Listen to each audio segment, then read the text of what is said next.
Каква е точно функцията на българската армия в тези територии?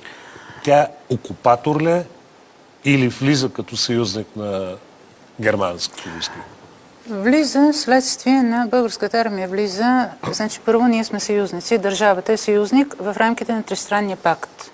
Това е ясно. На 19 април Драганов, пълномощния министър в Берлин, уведомява София, че най-накрая дадено нареждане съгласие българските войски да влизат в Македония и в Тракия.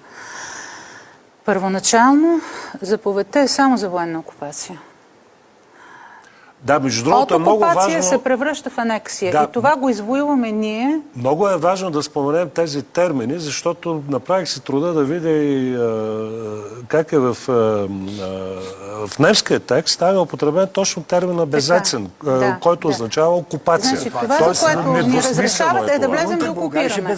Така, въпросът е, че... Така че първоначалната идея е за военна окупация.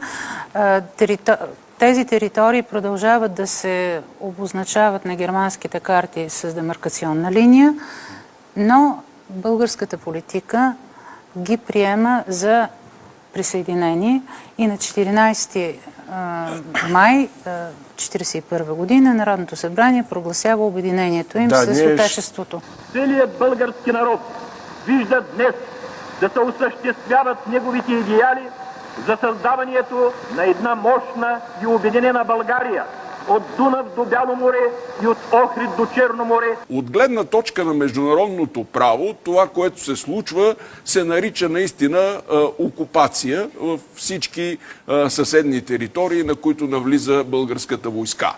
В кореспонденцията между българските политици и в българската архивна документация, то също така се води като окупация.